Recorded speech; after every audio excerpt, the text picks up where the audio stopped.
The world never plays fair, and the most dangerous disadvantage isn't a lack of resources, it's system latency in your own psyche. While others chase motivation, the elite are mastering shadow integration. There is a cognitive crisis unfolding in real time, a neural hijack that has been running on your internal operating system since childhood. And it's the reason you inexplicably fail to command the rooms you walk into. This isn't about self-help. It's about high-performance neuroscience and achieving a level of elite status and neural sovereignty that 99% of the population will never understand. Most people are playing checkers with their personality. They perform a persona, a polished, weak interface designed for social compliance. But beneath that mask lies a pressurized reservoir of raw power that Carl Jung called the shadow. The shadow is not your darkness in a poetic sense. It is the totality of your suppressed capabilities, your redirected aggression, and your lethal clarity that society forced you to hide so you would remain manageable. When you don't integrate this shadow, it doesn't disappear. It exerts a gravitational pull on your behavior. It expresses itself through projection, through the sabotage of your goals, and through a persistent low-frequency anxiety that tells you something is perpetually unsettled. You are leaking signal-to-noise ratio every single day. You think you are being good or professional, but you are actually just being predictable. And in a world of predators, predictability is a death sentence. Today, we are moving beyond the performance. We are initiating a clinical, irreversible descent into the architecture of your hidden self. We are closing the attack vectors that make you easy to manipulate, easy to shame, and easy to control. Understand this: the cost of your ignorance regarding the shadow is paid in the currency of influence. Every time you feel an inexplicable irritation with a colleague, a sudden surge of envy toward a competitor, or a desperate need for external validation, you aren't reacting to reality. You are projecting your own unexamined internal architecture. Carl Jung described this with surgical precision. It is the mechanism by which the unconscious externalizes its content when the conscious mind refuses to assimilate it. Most people spend the totality of their cognitive resources managing the noise of a shadow they have never mapped. They become experts in interference management, constructing a social interface so polished and neurologically rehearsed that even they cannot distinguish where the persona ends and the actual self begins. In the world of high performance, we call this catastrophic system latency. You are attempting to run elite software on an operating system fragmented by internal conflict. Social control systems, corporations, hierarchies, and even family dynamics depend on your predictability. They apply pressure to attack vectors that you cannot defend because you cannot see them. They use your guilt, your shame, and your fear of exclusion as silent levers. Why? Because these feelings are stored in your shadow, just out of your conscious reach. An individual who has not integrated their shadow is a system with open vulnerabilities, ready to be hijacked by anyone who knows which buttons to press. Integration doesn't make you a better person in the common sense. It makes you dangerous to those who try to manipulate you. By bringing shadow material into the light of consciousness, you close these vectors. You stop reacting and start operating. The energy previously wasted suppressing your aggression or your ambition is now redirected toward your vision. This isn't self-help. It's psychic re-engineering. The most disruptive force in any room is not the person with the loudest voice or the highest title. It is the individual who has achieved neural sovereignty. Most social hierarchies are built on the assumption that you are manageable, that your unexamined fears and your hunger for approval can be used to hold you in place. But the individual who has descended into their psychological substrate and returned with their shadow integrated is no longer a manageable participant. You become a different order of being entirely. When you integrate the shadow, you recover the processing capacity that was previously consumed in its suppression. Think of it as a system performance upgrade. The energy you used to spend performing a socially acceptable version of yourself is now available for strategy, perception, and execution. You begin to read rooms with a diagnostic accuracy that others find uncanny. You recognize the shadow material in others, their insecurities, their hidden agendas, their defensive compensations, because you have already mapped them in yourself. This clarity is your greatest weapon. An individual who can hear their own internal signal clearly processes reality with a quality of perception that the unexamined mind cannot even articulate.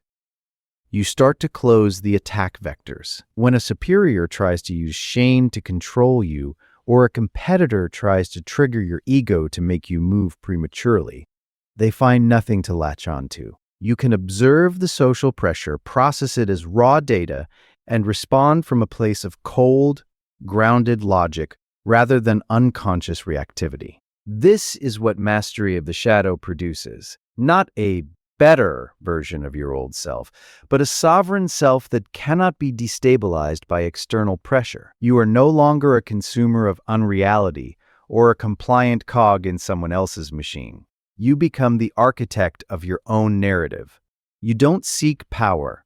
You simply operate from a source of internal command that makes the performance of power unnecessary. In a world addicted to oversharing, silence is the ultimate leverage. Most people are desperate to be understood. They broadcast their intentions, their fears, and their next moves, thinking they are building trust. In reality, they are giving away their power. The integrated individual understands calculated opacity. You reveal only what is necessary to move the needle.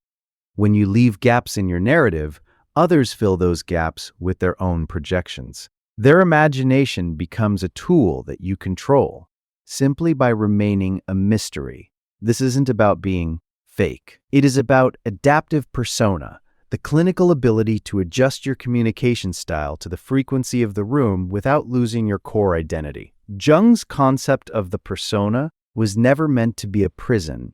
It was meant to be a bridge. High performers use their persona as a tactical interface. Are you dealing with an analytical CEO? Give them data and cold logic. Are you dealing with an emotional gatekeeper? Mirror their values. You are like water taking the shape of the container while maintaining your essential properties.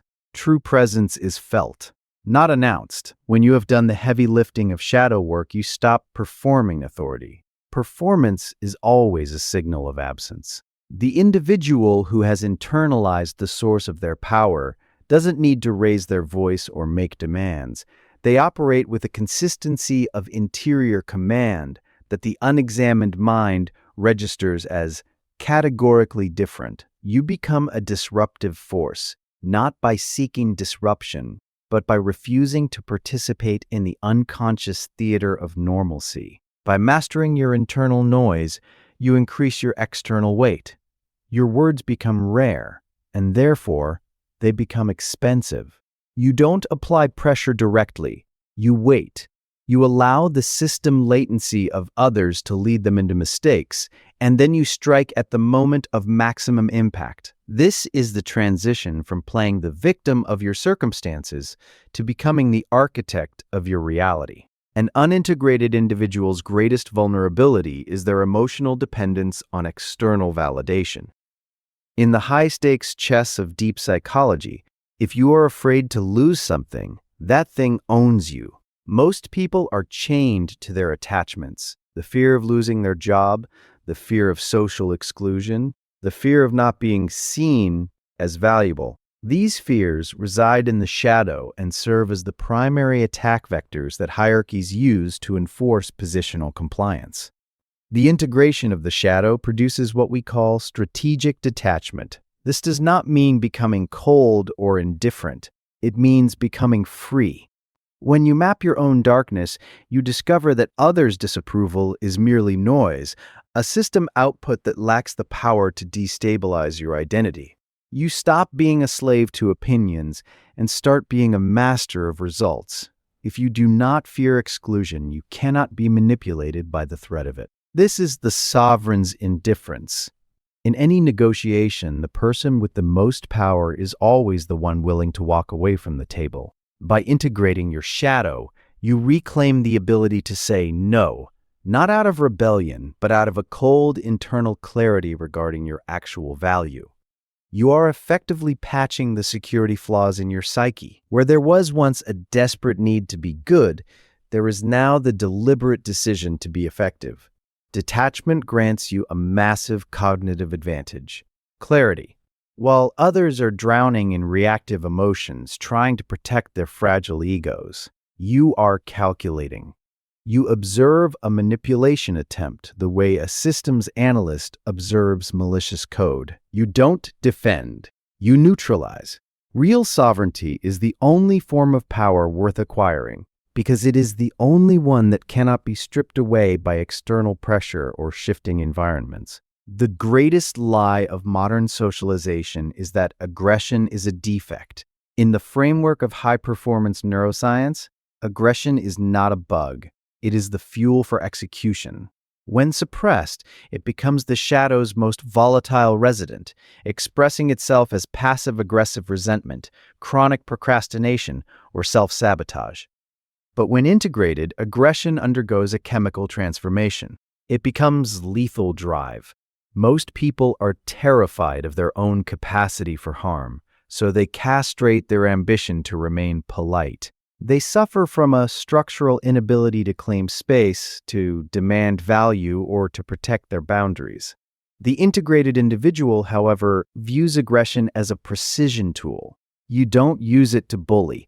You use it to cut through the noise of a stagnant environment. You use it to sustain focus when the system latency of the world tries to slow you down.